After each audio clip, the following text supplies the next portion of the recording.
Follow the pattern. Man is all imagination, and God is man and exists in us, and we in him. The eternal body of man is the imagination, and that is God himself. William Blake. We are told that the Bible is the word of God, therefore, if God and man are one, it must be man's word. Now, a scriptural episode is not a record of an historical event, but a paradoxical revelation of truth. Accept this, even though you may not understand it, for when scripture is experienced, you will know it is literally true. Paul tells us to follow the pattern of the sound words which you have heard from me.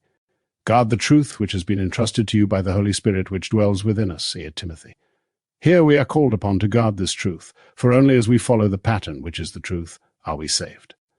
If all things are possible to your imagination, and you are all imagination, you should be able to accomplish anything and fulfill every desire. But first you must be willing to believe you are all imagination. It's entirely up to you. Do you believe you are mortal man, or all imagination? Living in infinite states, the basic state from which we operate is our body of belief. If you believe you are limited, your thoughts flow from that belief.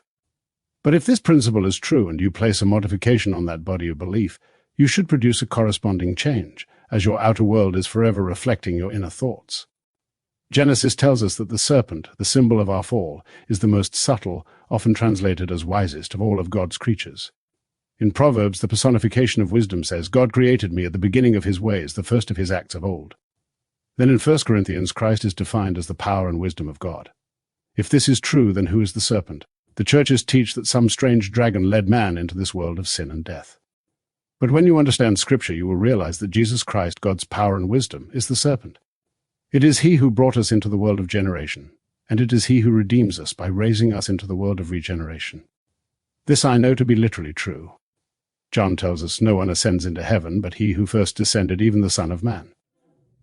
As Moses lifted up the serpent in the wilderness, so must the Son of Man be lifted up. John 3. Here we see that infinite power and wisdom took the form of man, the limit of contraction, by entering the state called Satan, the limit of opacity.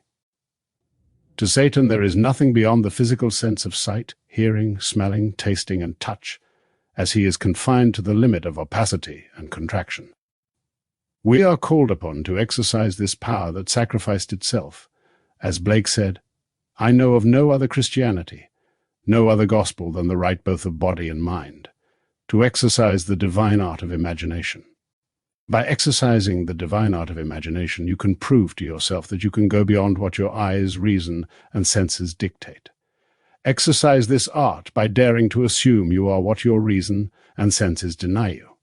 Persist, and to the degree you are self-persuaded of its truth, the outer world will change, for it is forever conforming to the belief housed within you. Infinite power and wisdom took on the form of a person by descending into you. His descent is your capacity to generate here. One day he will turn around, and as the Son of Man you will ascend into heaven. But no one can ascend into heaven who has not first descended. He who descended came in the form of a serpent. This I know from experience. You too will know this to be true when your body is split from top to bottom, and the furnaces of affliction become fountains of living water. We came here to experience our own individual furnaces of affliction. But when your spiritual body is split, you become living water springing from humanity, and like a fiery serpent you ascend your spinal cord. The 21st chapter of Numbers tells us, the Lord God said to Moses, Make a fiery serpent and set him on a pole, and it shall come to pass that everyone who is bitten, when he looks upon it, shall live. Why? Because he enters into life in himself. This statement, as every little episode in Scripture, is a rough sketch, an adumbration, a foreshadowing for time to fulfill in experience. Now let me share an experience of a friend. In his dream, he is constructing a large building, knowing that his father is creating one greater than his. Although he never sees his father, he knows that one day he will be as great as he. Suddenly he sees a black and white tree snake, picks it up, and watches it coil around his right arm. Then the snake began to speak, telling him of the husband she loves, but has lost. The scene changes, and my friend is now standing on a new building site with a pole standing upright in the center. Ascending the pole is the same snake who turns around and starts its descent as he awoke. Here is a perfect adumbration, for only that which descends can ever ascend. I know it doesn't make sense on this level, but just as Moses lifted up creative power in the wilderness, so have I, as the Son of Man, been lifted up. How? In the form of a serpent. The creative power of imagination descended by turning his head down into generation. His power, now reflecting in this world, must be reversed. This cannot be done by any conscious effort. The reversal takes place when the spiritual body is split in two from top to bottom. Seeing the fountain of living water, your creative power fuses with it, and up you go into heaven, just like a serpent. Blake described this as, the furnaces of affliction suddenly become fountains of living water, all springing from humanity. Everyone is destined to enter that fountain of living water, rise from this level into which he descended, and understand the words of Blake. I do not consider the strong man, the weak man, the rich man, or the poor man, to be in an ideal, supreme state, but to be every one of them states of the sleep which the soul may fall into in its deadly dreams of good and evil when it left paradise following the serpent. In the 3rd chapter of Genesis, Wisdom the serpent speaks, saying, "Did God say you would die? You will not surely die." And in that same chapter, God declares, "Behold, man has become like one of us, knowing good and evil." Now, knowing good and evil, the serpent promised that if you would descend and partake of this knowledge, you would awaken like the gods. Simply automatons, knowing nothing, you lived in a dreamlike state until infinite wisdom said, "Follow me." So you left the world of innocence and entered the world of experience to return to the world of imagination, from whence you started. And when you return, you are all imagination, and nothing is impossible to you. But before you do, you can test your creative power knowingly. Do you know someone who is in need? Bring him before your mind's eye and see his need fulfilled. Lose yourself in the thrill, the feeling of joy for your friend. Do nothing on the outside to make it so. Simply persist in seeing him in his new state, and no power on earth can stop it from being so. If you think he can oppose you, you're looking at the world of Satan, for there is no physical other. God is one. There is no opposition save that which you create for yourself. Try to follow the pattern of these words which you have received from me. It is the same pattern as recorded by Paul, as the same God who revealed his Son in Paul revealed his Son in me, revealing me as the Father. Paul knew he was God the Father when he said, "When it pleased God to reveal his Son in me." This truth comes from revelation, so like Paul, I am asking everyone to follow the pattern of the true words which you have heard from me, for I have experienced Scripture and know it is not secular history. The stories of Scripture are paradoxical revelations of truth, which happen naturally. The golden liquid light you see is the living water which you become as you merge with it. Then as a living fountain you ascend from humanity in a serpentine motion. Now another friend wrote saying she found herself in the depths of the earth, in a cave whose walls were hewn out of rock. The only object present was a jar with a human face carved upon it. As she became aware of moving in and out of the jar, she realized that the jar itself was a head with its top removed. Returning to investigate, she found it empty, and awoke. Again I go back to Blake. He has a sepulchre hewn out of a rock ready for thee, and a death of 8,000 years which he has forged for thyself. Blake saw the sepulchre forged out of rock, ready to receive the death of 8,000 years. In Blake's symbology, 8,000 does not necessarily mean years. 8 is resurrection, a new beginning. The Sabbath is the 7th day, the day prepared to lead one up to the 8th day, called resurrection. This lady entered the sepulchre in which man is placed, to meet the one who sent her, who is the Lord of the air. Blake, whose works are all vision, said, "God himself enters death's door with all who enter, and lays down in the grave with him in visions of eternity until they awake." So her vision was perfect, as it parallels those of Blake. The book of Mark begins, "Repent." That's revision. That's changing your thinking, thereby changing your belief, which causes a corresponding change in your world. In this lady's vision, she reminded herself to revise now and not put it off until a later date. This is so true. Imagining creates reality, for waiting will cause you to find the problem more difficult to overcome, so change it the moment you sense it. Always revise now. Let me repeat. You are destined to awaken as God. Although the serpent, the symbol of your redemption, seems to have betrayed you, he has led you from innocence to experience, to one grand awakened human imagination. Learn to adore your humanity, your spirit of life. Worship God by worshipping your own wonderful human imagination. You want to love God? Love your own spirit, for he is Christ. Remove humanity from you and you will not exist, so learn to adore your humanity, for that is your spirit of life.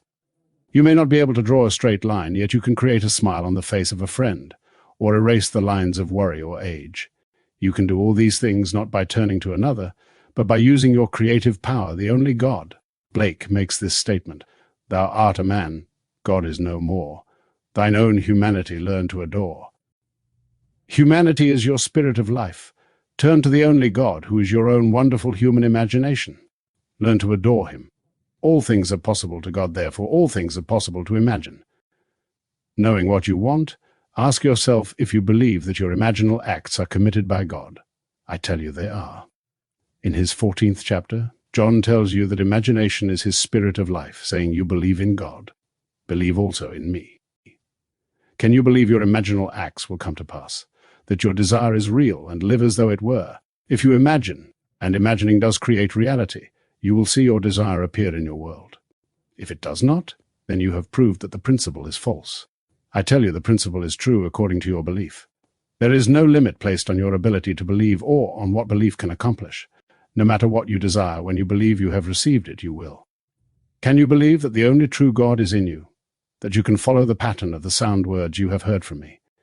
I urge you to guard this truth, which has been revealed to you by the Holy Spirit who dwells within us. Don't look for any Holy Spirit on the outside. There is no one to run to but self, for everything is within you. Now let me share another experience of the man who had the dream of the pole and the serpent. He said, "I wanted to make more money, but I did not feel qualified for a better position. Regardless of this fact, I decided that I wanted to earn twice as much as I was presently making, and I imagine having it now. Within 2 weeks I was contacted for an interview. In the past I have had to sell myself, but this time the company was urging me to take the position offered, which included a salary greater than double the present one. Strangely enough, the man who had recommended me was a man who formerly worked for me, and when he left there was intense dislike on both our parts. After the interview we met on the outside, and when I told him of my fears, he said, "I know you are the best man for the job. I tell you, there is only one cause, and that is the human imagination. When you change your body of beliefs, everyone must and will play their part to produce evidence of that change in you. One who was formerly an enemy will play the part of a friend." I thank my friend for sharing this story with me and urge you to follow his example. Dream nobly. Think of lovely things you want to recall, and you will experience them in your tomorrows. Blake was so awake. It was he who said, "Everything is man. The lion, the tiger, the horse, the elephant, mule, dove, fly, and worm, all are glorious persons. Clothed in gems, they fly away to humanize in the forgiveness of sins according to thy covenant, O Jehovah." Awakened imagination knows there is nothing but God, and God, being man, becomes the worm to feed the weak. Knowing there is nothing but imagination, Blake said, "Double the vision my eyes do see." Double vision is always with me. With my inner eye, it is an old man grey. With my outer, a thistle across the way. Every day, with my old friend Abdullah, I would practice this art. At dinner, he would ask me to look at the lampshade. He didn't mean for me to see the lampshade, anyone can do that, but to focus my attention through it. Looking beyond, I would see living, breathing human faces. Other times he would ask me to look at a car, a house, a wall, not with my outer eyes, but with my inner eye. And when I did, I would always see man. When I first began to do this, I had to break it, because I could feel myself moving through and beyond this world, to see an entirely different world. That's imagination. Although this world seems to be the only reality, it is but a gossamer dream, and when you leave here, you will once more feel that where you are is the only reality. This you will do over and over again until God's pattern of salvation unfolds in you. Then you will follow the pattern of the sound words that you have heard from me and guard the truth which will be imparted to you by the Holy Spirit who dwells in all. He has revealed salvation's pattern to me. Having entrusted me with that truth, I have told it and will continue to do so until I can tell it no more. Then someone else will pick it up and continue the pattern. The Bible, from beginning to end, is simply a book of patterns, claiming there is only one source of all. Dreams, who is God, the story is told of a man called Joseph, the dreamer who was placed in a coffin in Egypt. So who was placed in that coffin but God? It is God who descends and takes upon himself this concrete, opaque state called Joseph. It is recorded that Joseph was the third son of Jacob, born to him in his old age. And Jacob was the son of his mother's old age. And Jacob's father was the son of his mother's old age. Do you see the pattern repeating itself over and over again here? This book of patterns will unfold in each one of us. How long it will be before the pattern unfolds in you individually, only your heavenly Father knows. I can tell you this, however, it will happen in your old age. When you have had all of the experiences life here can give you, and you seem to be barren, the child will come. That is my promise. Now let us go into the silence.